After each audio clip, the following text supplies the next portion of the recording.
Tahukah ketaatan yang tertunda itu kemuliaan yang tertunda? Kita menunda ketaatan 1 tahun lagi, kemuliaan Tuhan juga tertunda 1 tahun lagi dalam kehidupanmu. Tidak tentu taat berujung mujizat, tidak tentu taat berujung berkat, aku tahu. Tapi taat pastilah 100% berujung penyertaan Allah. Dan penggenapan janjinya 100% itu.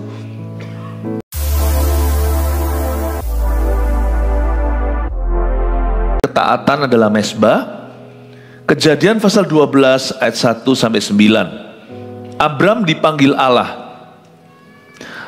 Berfirmanlah Tuhan kepada Abram, pergilah dari negerimu dan dari sanak saudaramu dan dari rumah bapamu, ini ke negeri yang akan kutunjukkan kepadamu.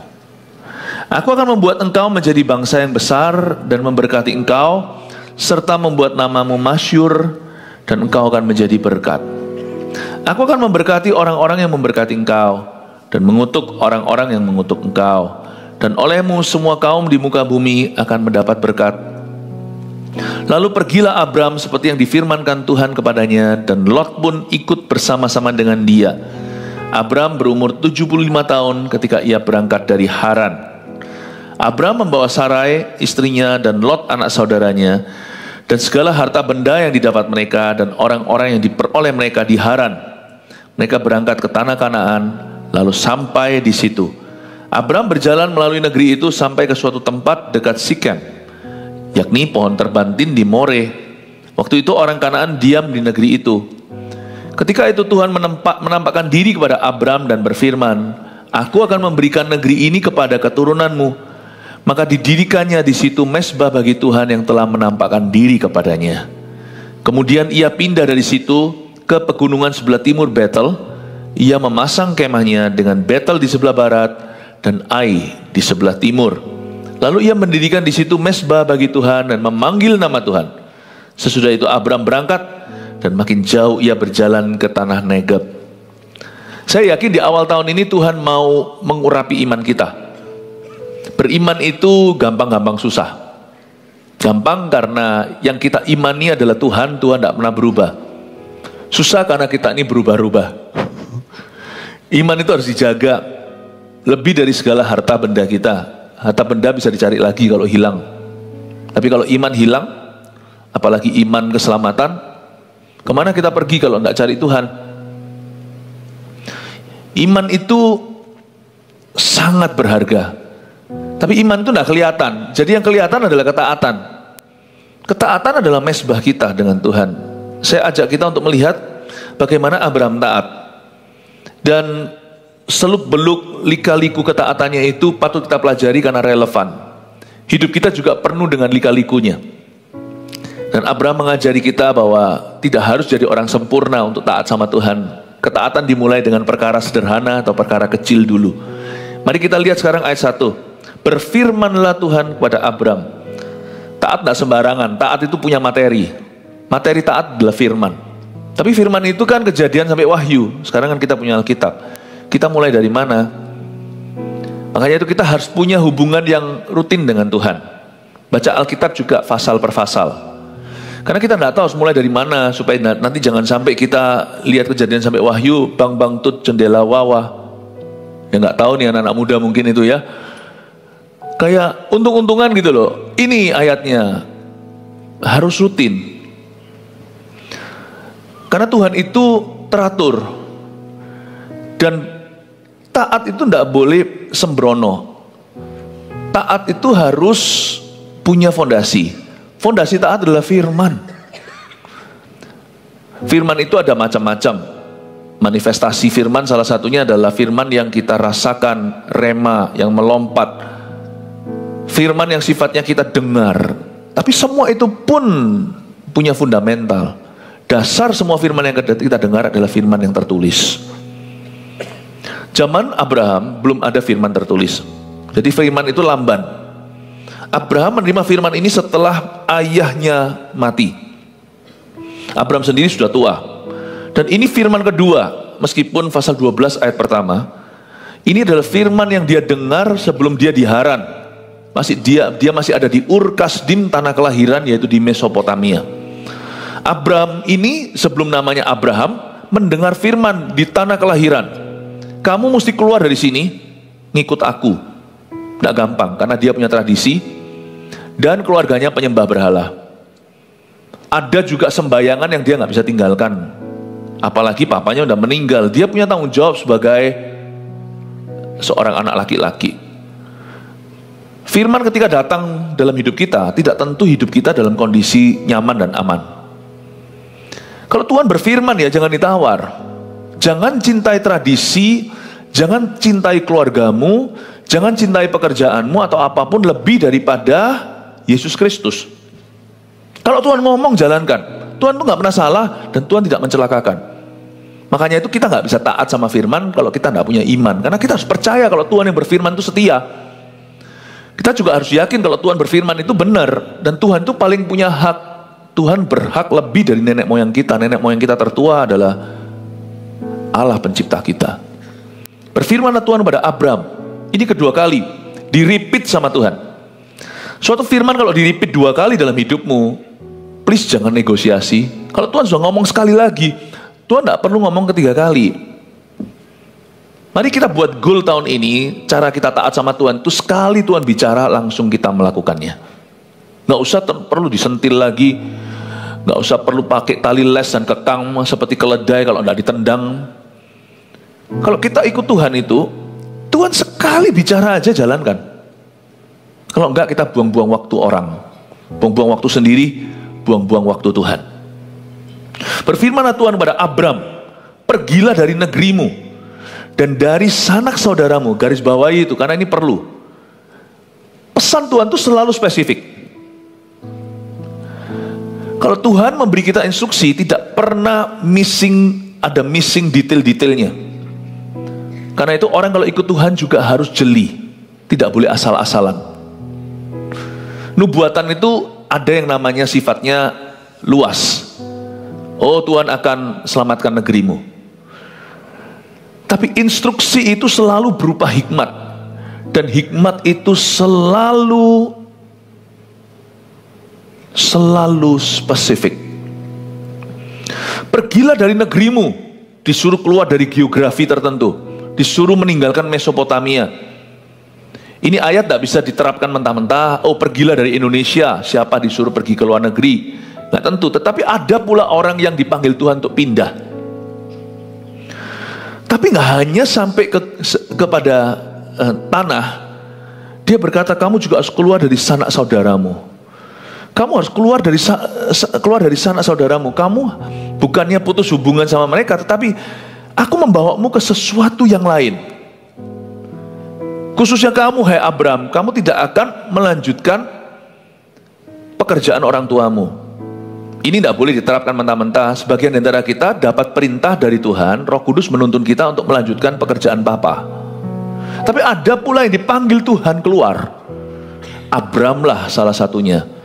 Kamu harus keluar dari sanak saudaramu, bukan hanya dari ayah atau rumah papamu, tapi kamu juga harus meninggalkan sanak saudara. Itu berarti kamu tidak boleh bawa siapa-siapa. Aku bawa kamu keluar itu alone, sendiri, orang-orangan. Nah, sekarang saya kasih bocoran. Kenapa dia bawa Lot? Tuhan udah jelas loh ngomongnya. Kalau Tuhan kasih instruksi itu tidak akan kasih ruang tidak akan ada ruang abu-abu di mana kita bisa improvisasi. Kalau Tuhan kasih perintah, perintahnya itu nyata. Nggak mungkin Tuhan tuh kasih satu kesempatan untuk kita itu blunder di sana. Kalau ada blunder itu pasti simply disobedience, itu pasti ketaatan yang vulgar. Abram sekalipun bapak iman, bapak orang beriman, tapi dia juga nggak sempurna. Awal mulanya dia berjalan dalam kompromi. Disuruh pergi dari negeri, disuruh meninggalkan sanak saudara, bawa Lot lagi. Coba kita baca lagi, pergilah dari negerimu dan dari sanak saudaramu dan dari rumah bapamu ini ke negeri yang akan kutunjukkan kepadamu. Tuhan mau memulai sesuatu yang brand new, sesuatu yang sangat baru dengan Abram, tapi Abram bawa Lot. Suatu pesan hari ini untuk kita cerna, please jangan kasihani atau sayangkan apa yang Tuhan suruh tinggalkan. suatu rema di hati saya yang saya sharekan. Kalau Tuhan bilang tinggalkan, jangan kau sayangkan. Baik itu bentuknya dosa, kebiasaan buruk. Kalau Tuhan berkata leave, pergi, hengkang. Jangan seperti istri Lot nanti noleh ke belakang, jadi tiang garam. Orang yang jadi tiang garam sudah gak bisa jadi garam dunia, karena dia sudah jadi tiang, tidak mengasinkan. Mati potensi ilahimu. Jangan kau sayangkan, jangan kau pegangi hal-hal tertentu, baik itu secara fisik. Kalau Tuhan berkata kamu harus bakar itu, istilahnya kamu harus singkirkan dari rumahmu, jangan mikir dua kali. Kalau itu berhala-berhala yang sifatnya klasik.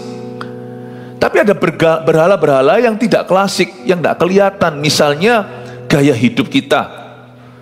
Misalnya ada anak muda yang suka omong kotor. Kalau Tuhan berkata aku tidak berkenan, udah berhenti. Jangan berkata aku sudah biasa. Atau mungkin selingkuhannya itu bukan barang, benda, berhala yang bisa dihanguskan. Tapi kita harus meninggalkan praktek-praktek yang menyakiti hati Tuhan. Atau sesuatu yang bisa membunuh potensi ilahimu. Dalam hal ini Abraham adalah kemenakannya sendiri. Tuhan dengan jelas sudah berfirman kamu harus tinggalkan sanak saudaramu. Itu berarti kan termasuk kemenakan. Ngapain malah dibawa ke Kanaan? Please, jangan kasihan kalau Tuhan bilang tinggalkan. Kadang-kadang kita juga tidak mau meninggalkan pergaulan kita, padahal kita tahu itu toksik sekali. Padahal istri sudah ngoceh, aku gak suka loh kamu itu pergi minum-minum sama itu. Istriku. Tapi Tuhan juga bicara sama Abraham nantinya. Kamu dengarkan Sarah. Soal Hagar itu loh. Usir dia. Kadang-kadang Tuhan juga bisa memakai kecerewetan atau kerewelan pasangan Anda. Kadang-kadang itu juga sebagai suatu luapan bahwa ada sesuatu yang imbalance, sesuatu yang tidak seimbang di dalam rumah tanggamu karena hal-hal tertentu yang kau adopsi. Sesuatu yang Anda impor, pengaruh yang Anda impor ke dalam hidupmu, yaitu pergaulan yang salah merusak kebiasaan yang baik. Waktu Tuhan berkata leave, peduli amat kalau mereka berkata fanatik lu sekarang ya, sombong ya. Itulah sebabnya juga kadang-kadang Tuhan suruh izinkan kita keluar dari lingkungan yang Kristen pula. Kalau lingkungan tersebut, baik itu social club, baik itu persekutuan, baik itu perhimpunan anak-anak Tuhan, tapi yang sungguh-sungguh negatif, tapi yang bisa membuatmu stagnan dan justru menarikmu turun. Atau Tuhan berkata tinggalkan, sana jangan sungkan. Karena sungkan sama manusia itu berarti gak sungkan sama Tuhan. Karena sungkan sama Tuhan itu bisa berarti kita harus tega sama orang. Tega dalam hal ini bukan kita menyakiti mereka. Tega dalam hal ini adalah kita harus meninggalkan mereka. What is it in your life di tahun 2025 ini? Ada apa yang memang Tuhan katakan kamu harus pergi dari situ, dan kita masih, bahasa Ibraninya gandoli, kita masih terus pegang erat-erat, padahal Tuhan berkata lepaskan, keluar dari Babel, keluar dari apa yang tidak berkenan, keluar dari yang najis. Kita ini manusia kadang-kadang disinilah kelemahan kita. Kita itu seringkali sayangkan yang Tuhan suruh kita jelas-jelas harus tinggalkan. Ayat 2, aku akan membuat engkau menjadi bangsa yang besar dan memberkati engkau, serta membuat namamu masyhur dan engkau akan menjadi berkat. Baru ayat 2 ada janji aku akan membuat kamu besar. Sebelum kita bisa dibuat besar oleh Tuhan, besar di sini tidak tentu oh aku jadi kaya raya, sukses versi dunia, bukan ya. Besar di sini adalah besar di tangan Tuhan, besar di mata Tuhan. Aku akan membuat engkau menjadi bangsa yang besar. Kalau bangsa Israel ada janji multiplikasi. Kamu baru akan mengalami pertumbuhan ilahi, kamu akan mengalami pertambahan yang tidak terhingga setelah kamu pergi dari negerimu. Sebelum kamu meninggalkan situ, kamu akan jadi ordinary, jadi biasa, bahkan jadi stagnan, tidak bertumbuh. Aku akan membuat engkau menjadi bangsa yang besar, itu baru ayat 2. Janji itu mengikuti perintah, ketaatan lebih dulu, baru glory, baru kemuliaan. Tahukah ketaatan yang tertunda itu kemuliaan yang tertunda? Kita menunda ketaatan 1 tahun lagi, kemuliaan Tuhan juga tertunda 1 tahun lagi dalam kehidupanmu. Tidak tentu taat berujung mujizat, tidak tentu taat berujung berkat, aku tahu. Tapi taat pastilah 100% berujung penyertaan Allah dan penggenapan janjinya 100% itu.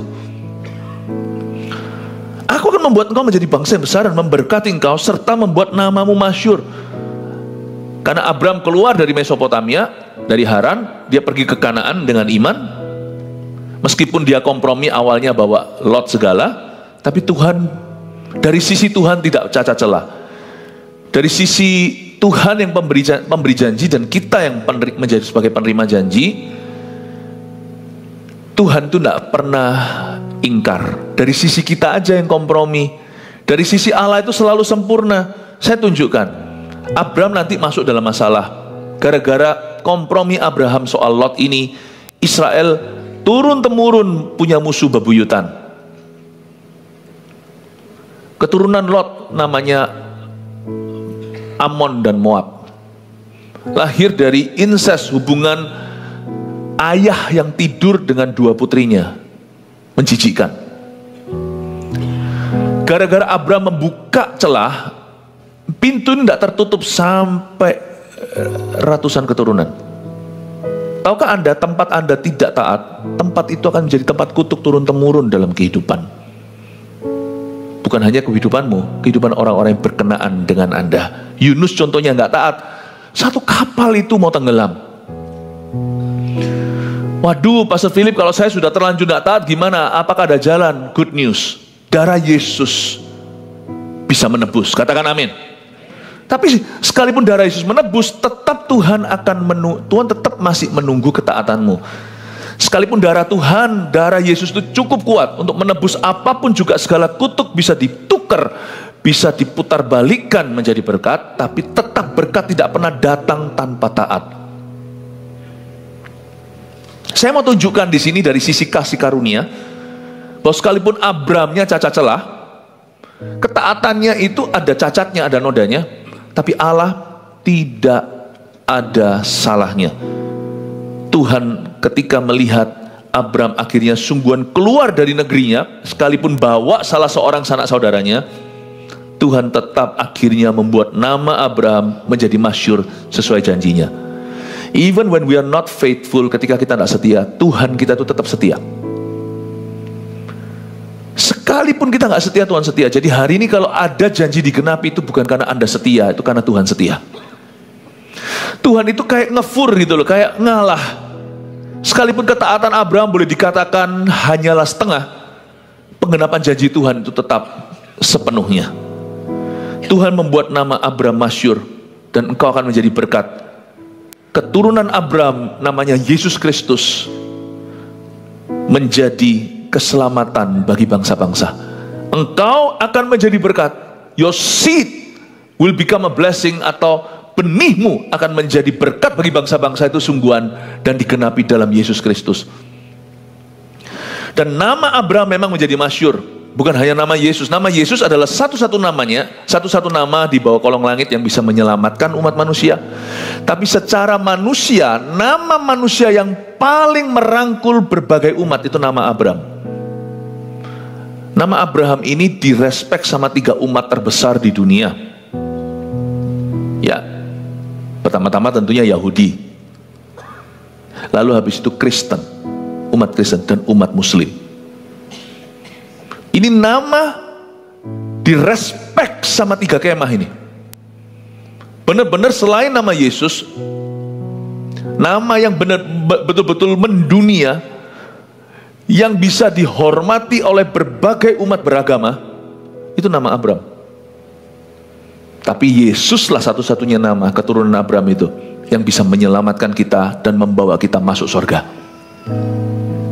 Tuhan genapi. Saya mau tunjukkan lewat ayat 2 bahwa our God, Tuhan kita faithful, loyal dan setia. Saya tunjukkan cacat celahnya Abram dulu. Bapak orang beriman ternyata nggak beriman-iman banget. Tetap Tuhan genapi selama ada iman sebiji sesawi. Kabar baik untuk Anda dan saya 2025, janji Tuhan dalam kehidupan kita. Tahun ini dengan tema tahun kemenangan, tahun berkat internasional, itu akan digenapi bukan karena Anda cukup bagus, tapi karena Tuhan sangat setia. Katakan amin, berikan tepuk tangan untuk Tuhan Yesus. Ayat 3. Aku akan memberkati orang-orang yang memberkati engkau dan mengutuki orang-orang yang mengutuk engkau. Tunggu di situ. Salah satu penyertaan orang yang taat adalah Tuhan membela. Tuhan itu membela kebenaran, bukan kesalahan. Berarti Tuhan membela orang taat, bukan orang yang salah. Tuhan mengasihi orang yang salah, kalau dia bertobat, Tuhan ampuni dia, tapi Tuhan tidak bela. Allah hanya membela yang di pihak kebenaran. Dan orang yang taat pada kebenaran, itu orang-orang benar. Jadi ada salah satu klausalnya sorga yang Tuhan bela, dan Tuhan bela adalah orang-orang yang taat kepadanya. Dan Tuhan berkata, aku akan memberkati orang yang memberkati engkau. Siapa berkati kamu? Aku berkati orang itu. Siapa kutuki kamu? Aku akan kutuki orang itu. Jangan heran kalau ada orang benar lalu kita bicara yang salah tentang orang benar. Makanya itu sebelum kita lontarkan tuduhan, selidiki materi. Jangan-jangan kita menginjak kaki yang salah. Saya kasih contoh ya, yang praktis ya. Dalam kehidupan rohani seseorang. Misalnya ada satu orang Kristen yang suam-suam kuku atau bayi rohani. Tapi dia nggak responsibel, dia kurang bertanggung jawab dengan kata-kata. Tahukah sebagian besar dosa mendukakan Roh Kudus itu adalah mulut. Sebagian besar. Ini bukan menghujat Roh Kudus yang nggak bisa diampuni. Dosa grieving the Holy Spirit itu sebagian besar itu lewat mulut. Misalnya nih, saya adalah orang Kristen yang belum ini. Lalu habis itu saya melihat seorang Tuhan yang tanpa saya tahu itu benar dari saya, ya.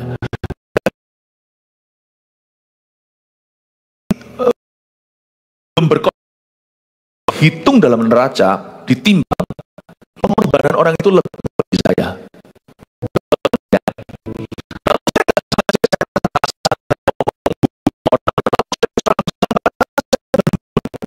Memahami apa yang terjadi, saya hanya kena provokasi misalnya. Lalu habis itu ketika saya lakukan itu, tanpa saya sadari, saya mengutuki orang yang benar atau minimal lebih benar dari saya. Ada tiba-tiba keesokan harinya, saya merasa kering rohani. Gak usah heran, karena kutuk itu kembali ke dirimu sendiri, mukul sendiri. Sehingga kita mengalami kayak seolah-olah seperti kering kerontang, doa-doanya gak dijawab. Bukan Tuhan marah, karena apa yang kau lakukan itu dengan mengutuki orang yang benar atau orang lebih benar daripadamu, itu Anda menutup pintu berkatmu sendiri. Seperti tiba-tiba semua palang besi dalam hidup kita.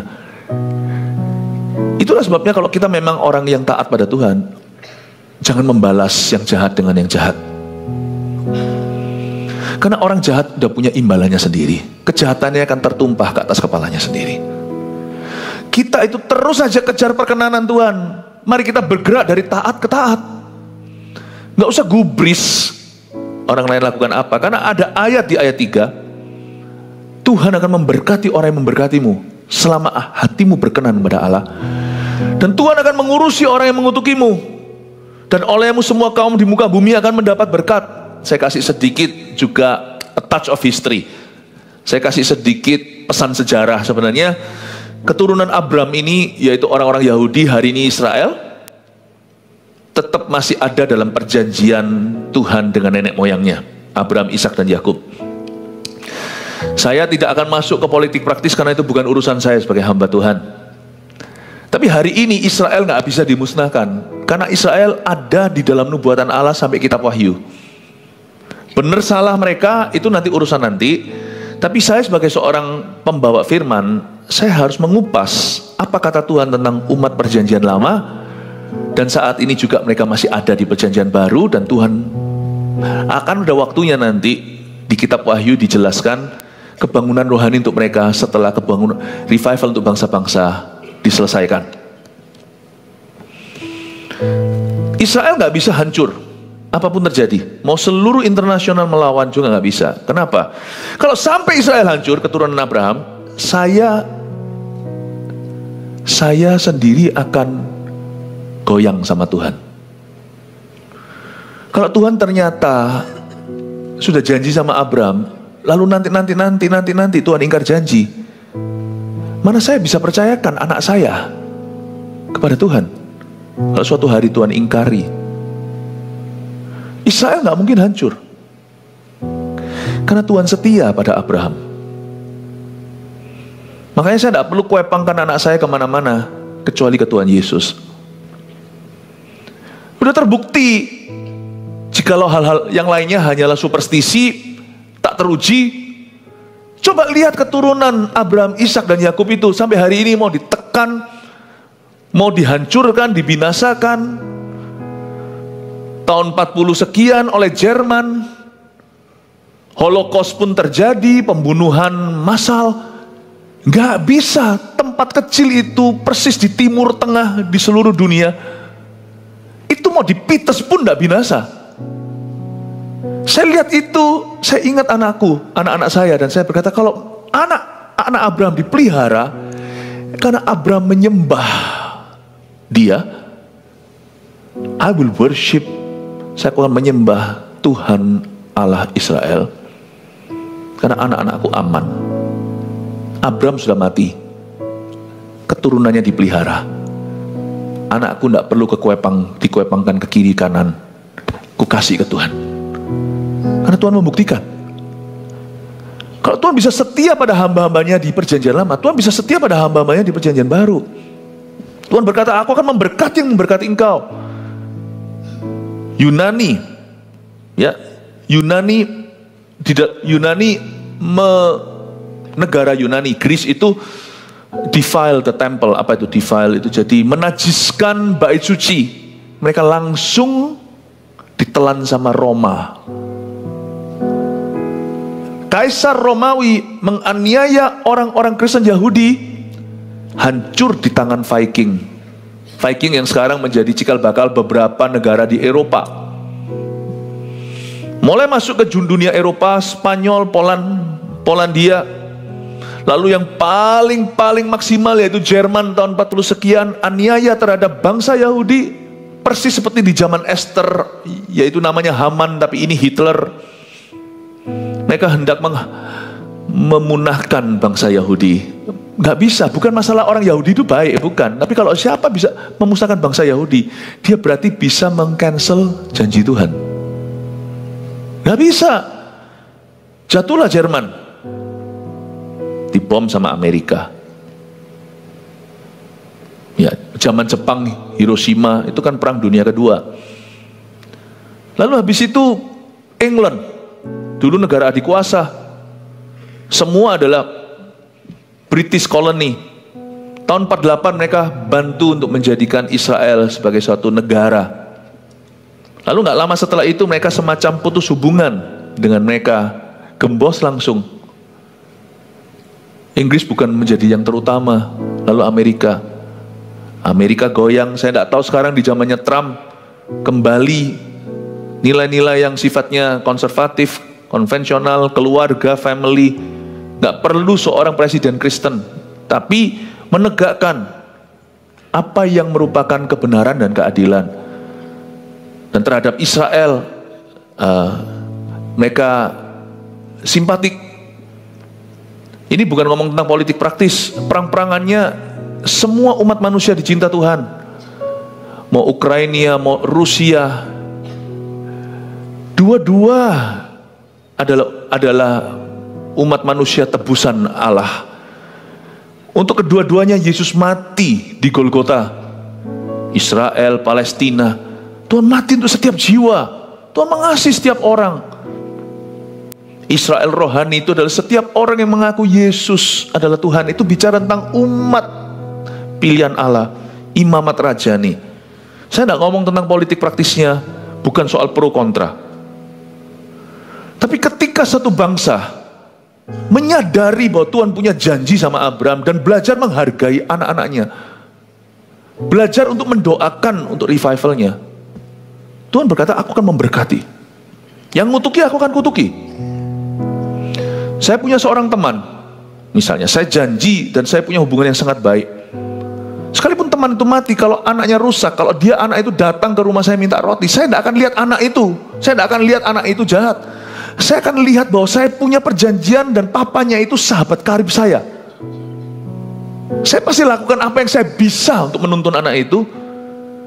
Atau kalau anak itu baik, lebih baik lagi, saya pasti akan memberkati dia di tempat. Tahukah saudara, Tuhan menganggap itu personal. Kalau Allah punya perjanjian dengan seseorang, dan kita jahat sama keturunan, sama anaknya, atau sama orang-orangnya, siapa menolak utusanku, dia menolak aku. Siapa menolak aku, menolak Bapa yang mengutus aku. Ini adalah prinsip berkat. Ternyata di tempat di mana kita taat, itu ada perjanjian dengan Tuhan yang terus menerus. Tempat kita taat itu tempat berkat ternyata. Makanya saya jadi seorang ayah, saya tidak mau ngawur di masyarakat. Saya mau jadi orang benar, gak hanya jadi orang baik, saya mau jadi orang benar. Supaya apa? Supaya keturunan saya diberkati.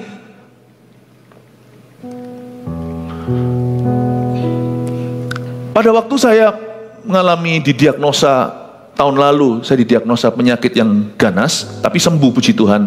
Langsung urusannya itu cepat sekali selesai, dan setelah check up berapa kali bersih. Otomatis ketika Anda divonis tertentu, penyakit tertentu, Anda pasti mikir kematian.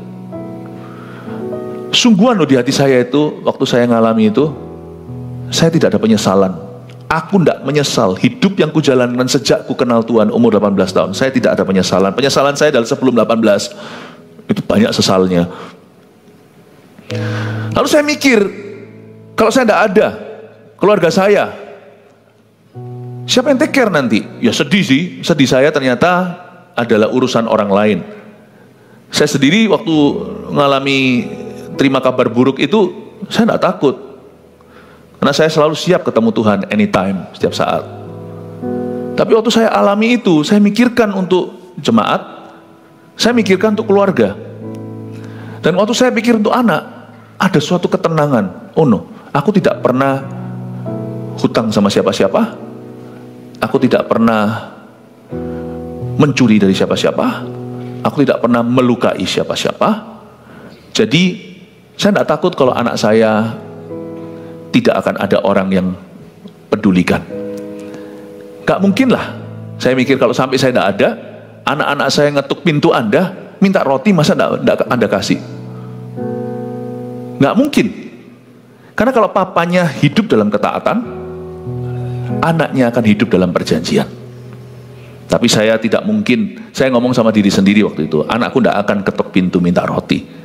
Kami sudah didik mereka, ajari supaya mereka berdikari dan mandiri. Tidak selalu minta bubur atau nasi lembut dari seseorang. Tidak akan minta dibelas kasihani. Anak-anak sendiri harus belajar berdiri di atas kedua kaki mereka, belajar taat sama Tuhannya, dan juga punya kemampuan-kemampuan agar mereka selalu bisa berjalan di dalam kemenangan. Waktu saya ngalami ini, saya mikir, gak mungkin lah keturunanku ditinggalkan sama orang. Gak mungkin. Makanya itu saya gak mau ngawur hidup sebagai laki-laki. Saya gak mau. Saya gak boleh egois. Dosa itu bukan melakukan sesuatu yang salah. Sebelum itu dosa itu adalah selfishness atau keegoisan. Mikirin diri sendiri, gak peduli nanti konsekuensi, gak peduli orang lain nanti menanggung apa. Tapi kalau kita mau hidup taat, itu salah satu motivasi kita. Tentunya yang pertama adalah takut akan Allah, tapi motivasi kita yang lain adalah supaya keturunanku diberkati, supaya orang-orang yang ada di hidupku diberkati Tuhan, supaya mereka tidak kena kutuk karena aku, tapi supaya mereka terciprat berkat karena diriku. Kalau kita hari ini sebagai pria contohnya, kita mau hidup benar, Kita tidak mau makan uang orang lain. Kita tidak mau gampangin hutang sana sini, karena hutang itu bisa diwariskan. Kita tidak gampangin uang bank. Kita juga tidak mau terus melakukan suatu perbuatan yang asusila, supaya anak kita tidak dapat labelnya padahal kita yang berbuat jahat. Supaya jangan sampai anak kita menanggung sesuatu yang bukan dosa mereka. Hari ini kita kalau mau hidup benar, salah satu motivasinya adalah demi keturunan kita. Sebab tempat kita taat adalah tempat keturunan kita diberkati. Amin Bapak Ibu Saudara. Saya tahu kutuk itu bisa dipatahkan, tapi bukanlah tidak mudah, bukanlah tidak akan terjadi tanpa perang. Misalnya papa dan mamanya dua-dua selingkuh. Kira-kira anaknya bakalan selingkuh enggak suatu hari dalam pernikahannya? Pasti mereka punya visi tentang pernikahan dilemahkan sebelum mulai, bahkan sebelum perkawinan. Mereka sudah punya gambar yang kabur tentang marriage atau tentang pernikahan. Pasti ada trauma. Bisa nggak keturunan mereka ada yang setia, tidak akan jatuh sama seperti papa mama? Bisa. Tapi anaknya harus berjuang di dalam untuk melawan dan menentang itu, melawan arus. Benar-benar akan terjadi peperangan, akan terjadi pergejolakan jiwa di dalam diri mereka. Tapi kalau papa mamanya setia, tidak ada perselingkuhan, anak-anak tidak punya ide bahwa perselingkuhan itu boleh. Mereka hanya perlu berjaga-jaga dan waspada, jangan buka celah. Udah, nggak ada peperangan dan gejolak jiwa, nggak ada. Paham maksud saya? Berkat masih bisa di reverse. Anak orang baik-baik juga masih bisa salah. Tapi untuk salah mereka perlu lawan arus. Tapi anak orang yang salah, untuk benar mereka perlu lawan arus. Nah sekarang tentukan arusmu. Semoga Anda bisa mikir ya pagi-pagi. Kalau suami istri sama-sama salah, anaknya untuk benar itu perlu lawan arus. Papa mamanya kalau benar, anaknya mau benar itu tinggal ikut arus. Untuk dia mau salah itu harus lawan arus. Dia harus pecahkan telur dulu, icebreaker dulu. Papa mamanya nggak selingkuh, dia harus memulai sejarah perselingkuhan untuk pertama kali. Dan perlu anak nekat untuk lawan arus itu. Jadi selalu ada kemungkinan, tapi kesempatannya kecil. Tapi kalau orang tua salah dulu, tempat mereka taat diganti dengan tempat ketidaktaatan, maka anak-anaknya itu untuk benar itu harus berdarah-darah. Harus itu. Papa mama nggak dugem, anaknya mau dugem harus sembunyi-sembunyi. Tetapi papa mamanya dua-dua dugem. Kalau sampai anaknya nggak ngikuti tapak kaki dan tidak dugem pula, itu masyarakat tepuk tangan berkata, wow, ini anak luar biasa. Kesempatannya kecil untuk dia tidak jatuh di dosa yang sama. Saya jadi ngerti, aku akan memberkati orang yang memberkati engkau, mengutuk orang yang mengutuki engkau. Bahkan keturunanmu, olehmu semua kaum di muka bumi akan mendapat berkat. Ini dahsyat. Tanamkan di dalam hatimu bahwa taat itu ternyata adalah tuaian, bukan hanya taburan. Kau menabur, tuaiannya itu akan terus menerus. Sebagai seorang wanita juga sama. Kalau Anda mau salah, mikir 2 kali. Apalagi seorang ibu selalu sayang anak-anaknya. Kita aja sebagai laki-laki harus mikir 100 ribu kali mau salah. Kalau kita masih pedulikan keluarga kita. Pikirkan orang lain, kemungkinan besar Anda akan urungkan niat Anda untuk berdosa. Karena dosa bermula dari ini, gelap mata, kalap jiwa. Ketika kita hanya memikirkan diri sendiri, tidak peduli konsekuensi, di situ kita langsung mengambil keputusan terbodoh di hidup kita yang merusak masa depan banyak orang, khususnya keturunan. Tuhan berjanji, seperti Abraham, orang yang taat, turun-temurun akan melihat berkat. Apakah berarti selalu mulus tidak ada masalah? Tidak. Tapi akan selalu melihat penyertaan Allah di setiap masalah yang harus mereka hadapi. Tuhan tidak akan pernah absen dalam kehidupan keturunannya. Siapa mau keturunannya diberkati? Berikan tepuk tangan untuk Tuhan. Lalu pergilah Abram seperti yang difirmankan Tuhan kepadanya, dan Lot pun ikut bersama-sama dengan dia. Lot dibawa akhirnya. Abram berumur 75 tahun ketika ia berangkat dari Haran. Dia umur 75, jadi taat itu tidak kenal usia. Katakan taat tidak kenal usia.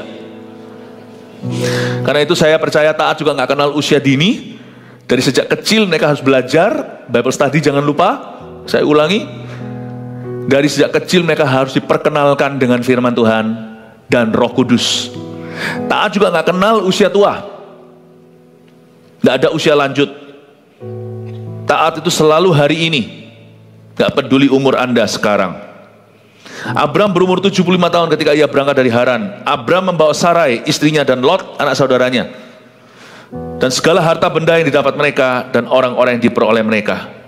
Ayat 5 ini semua benar, bahwa istri so pasti, karena suami istri adalah satu.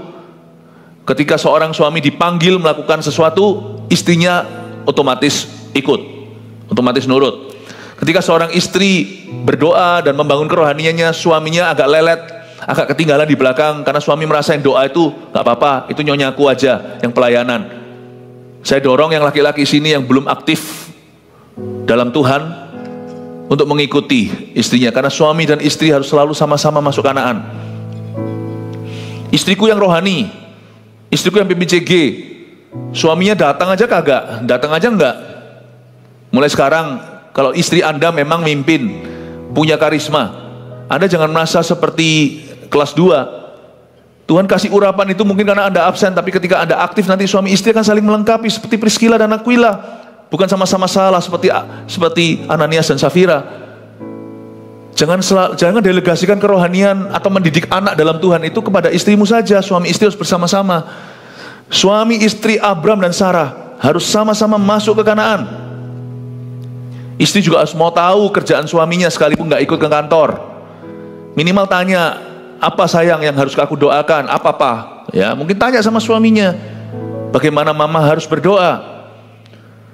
Bangun kebersamaan suami dan istri, jangan sendiri-sendiri. Jangan ada divisi rohani itu kamu, divisi money itu aku. Sama-sama, setelah money coming in, namanya income kan, incoming kan. Lalu doa suami istri itu mau diinvest di mana kalau memang Anda punya kebebasan, Anda tidak lagi berada di dalam lilitan hutang. Suami mungkin bisa bawa uang, tapi istri juga harus bantu mikir ini nanti mau ditabung di apa.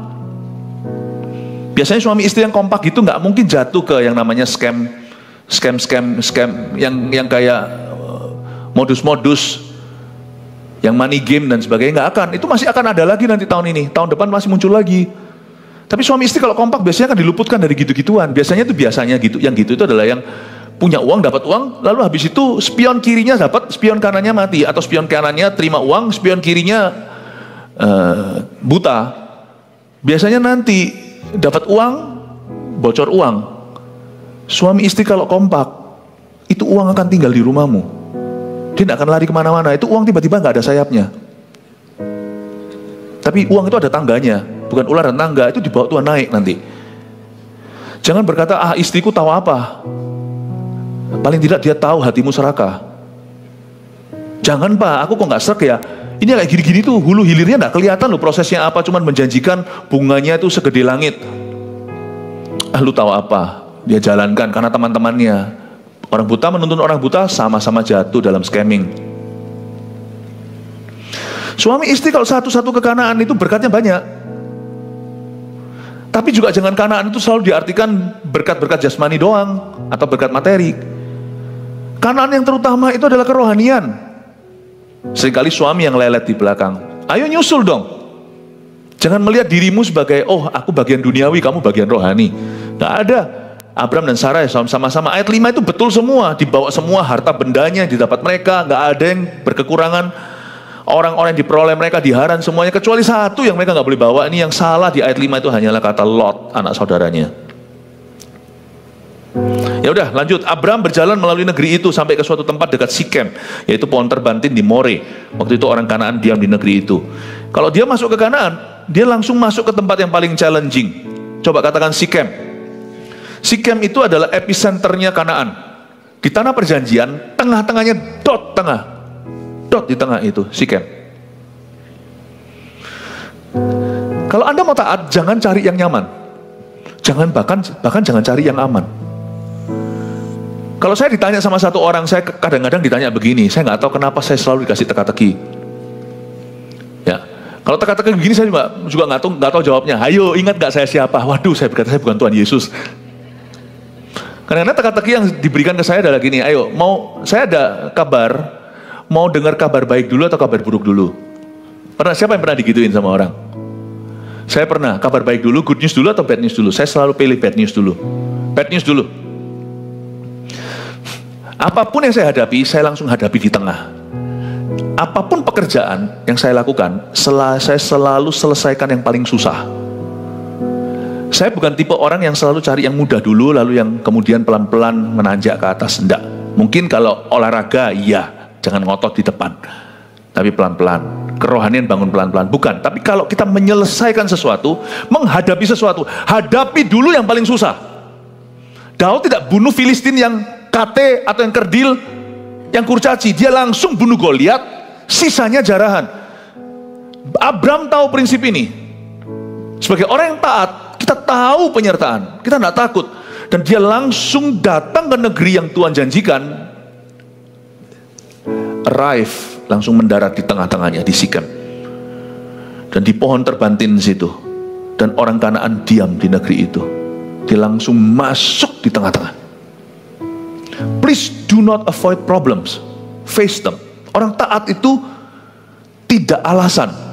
Taat bukan kamuflase, taat bukan untuk menutup-nutupi sesuatu. Taat itu bukan untuk mengundur sesuatu.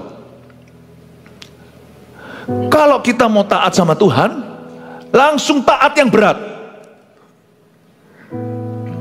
Jangan pernah gini loh, aku lagi vaping, aku mau berhenti, pelan-pelan ya.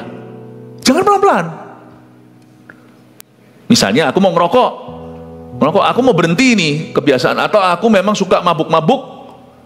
Kalau Anda mau taat, taat yang berat langsung. Misalnya kalau yang suka mabuk-mabukan, minum-minum sama teman-temannya, langsung aja sudah. Kebalik aja, biarin langsung dirajam di tempat. Ngomong sama teman-temannya, aku nggak mau minum sama kalian lagi. Kalau kalian mau sama aku, ayo datang ke gereja. Bukan pelan-pelan. Dari minum-minum 3 kali, 2 kali seminggu diturunkan jadi 1 kali. You mau taat, langsung epicenter.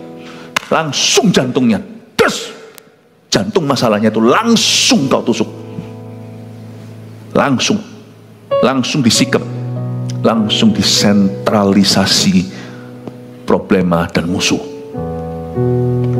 Amin Bapak Ibu. Aku akan ampuni dia pelan-pelan ya pastor, pelan-pelan, aku juga manusia. Justru karena kita manusia jangan pelan-pelan. Karena manusia tidak akan pernah bebas kalau pelan-pelan. Karena kita tahu kita manusia. Kalau Tuhan boleh pelan-pelan. Tuhan waktu dicobai sama setan di padang gurun, pelan-pelankah beliau? Padahal menurut saya kalau Tuhan mau diam aja, biarin setannya di sana 2 jam lagi atau 2 hari lagi, menurut saya juga nggak mempan. Tapi Tuhan langsung berkata, ada tertulis, enyahlah kau iblis, kau batu sandungan bagiku. Yesus, setan tidak mempan, tidak pelan-pelan. Kalau ada orang berkata, aku ini manusia, tolong pahami, justru saya paham kau manusia. Janganlah dirimu pelan-pelan. Sikem, langsung ke sana, nggak pakai transit-transitan. Hubungan perjinahan, hubungan ini, Bapak Ibu Saudara, kalau ada anak Anda pacarannya penuh dengan percabulan. Bedanya percabulan dan perjinahan apa? Perjinahan itu kalau yang sudah menikah, di luar nikah, extramarital affair, itu namanya perjinahan. Kalau yang namanya sebelum nikah itu percabulan. Saya rasa nggak usah pelan-pelan ya. Stop at all atau putus sama sekali. Mesti radikal. Kalau matamu menyebabkanmu berdosa, cungkillah. Ini bukan operasi fisik, tapi ini menanggalkan dengan lekas dan cepat sesuatu yang menjerumuskan. Cungkillah, bukan tutuplah, bukan dikasih patch. Cungkil, Cungkil, gouge out. Gouge itu tindakan cungkil itu seperti tangan masuk gini lalu diambil keluar gitu. Tidak ada prosesnya. Tidak ada pembersihan, langsung keluarin. Abram berjalan melalui negeri itu ke suatu tempat namanya Sikem. Saya kasih sedikit penjelasan secara geografisnya. Sikem ini apa? Semua bermula dari kata huruf Y. Di Sikem inilah Yakub menggali sumur nantinya. Cucunya Abram nanti gali sumur yang kasih dia minum. Sumur Yakub itu di Sikem. Luar biasa ya. Abram langsung ke tempat yang susah, dan tempat di mana dia taat itu nantinya menjadi tempat berkat turun-temurun. Tahu nggak Sikem ini tempat Yusuf dikuburkan? Yusuf punya tulang-tulang dari Mesir itu loh, dibawa keluar kan? Dikuburin di Sikem. Siapa sangka nanti cicitnya nanti suatu hari akan dikubur di situ. Tempat perhentian. Bukan di negeri orang di Mesir yang tidak takut akan Tuhan. Itu nanti menjadi tempat di mana keluarganya dikumpulkan. Ya, dalam kematian, siapa meninggal, lalu habis itu pasangannya, suaminya meninggal, suaminya ingin dikuburkan bersama dengan istrinya, itu tempat perhentian kan. Meskipun orang udah gak bisa kerasa karena orang sudah mati, tapi keluarga kan bisa elus-elus dada kalau semuanya misalnya kuburannya itu diobrak-abrik sama pencuri. Ini bukan hanya tulang Yusuf di sana, itu bicara soal peace for Abram's family, damai untuk keluarganya Abram. Yosua pernah bicara di Sikem, kalau Anda baca di kitab Yosua, as for me and my house, kalimat yang sangat terkenal, aku dan seisi rumah tanggaku, kami melayani Tuhan. Itu di Sikem. Yesus ketemu sama wanita Samaria, bertobat dari sana titik terang itu. Seluruh Samaria bertobat, bahkan sebelum Yesus mati di Kalvari. Itu di Sikem. Tempat Yesus bertemu dengan wanita berdosa yang punya 5 laki-laki, bukan suaminya itu. Yakub, Yusuf, Yosua, Yesus. Dimulai dari ketaatan Abram, langsung masuk ke Sikem. Susah memang, tapi nanti bunganya itu luar biasa. Bunga taat itu tidak tentu ada di masa hidupmu saja. Bunganya itu loh, taat itu capitalnya. Taat itu adalah, kalau kita pinjam uang di bank itu pokoknya. Lalu bunganya itu yang memberatkan kan? Konsep yang sama tapi terbalik. Taat itu dari sisi kita, pengorbanan itu pokoknya. Tapi bunganya itu loh, nya itu loh, luar biasa. Karena itu orang yang taat itu punya visi. Saya enggak taatnya itu taat buta. Tuhan suruh kita itu taat memang sama Tuhan itu enggak usah bertanya. Tapi Tuhan kita tuh selalu menjelaskan bahkan apa yang kita enggak tanyakan. Kalau kamu taat itu kamu enggak pernah rugi. Kalau kamu taat padaku, taat pada firmanku itu, nanti ya bunga-bunga ketaatan itu akan kembali dalam hidupmu. Bukan berarti kita itu transaksi dengan Tuhan. Tidak. Saya taat terutama tujuan, alasan saya taat adalah karena Yesus sudah membeli saya. Aku bukan milikku lagi, tapi Yesus hidup dalamku.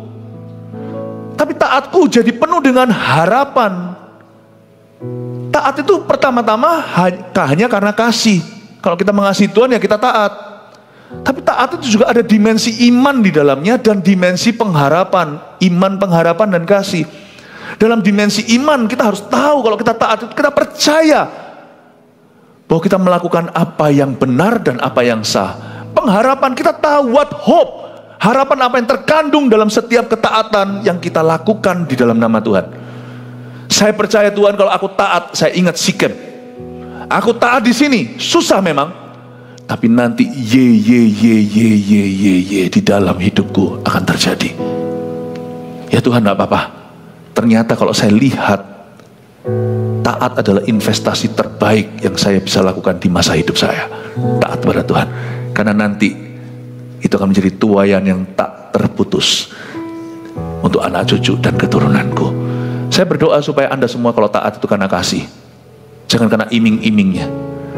Tapi jangan buta fakta waktu kau taat. Ketahuilah orang taat itu ada berkat tersendiri dalam Tuhan. Sebab tempat taat adalah tempat berkat. Tempat taat adalah tempat mujizat. Saya tahu Tuhan kita itu setia. Tuhan pasti akan menggenapi janjinya bagi setiap kita di tahun 2025. May your family and you be blessed. Semoga Anda dan keluarga serta keturunan Anda diberkati oleh Tuhan. Mari kita semua bangkit berdiri. Terima kasih Tuhan.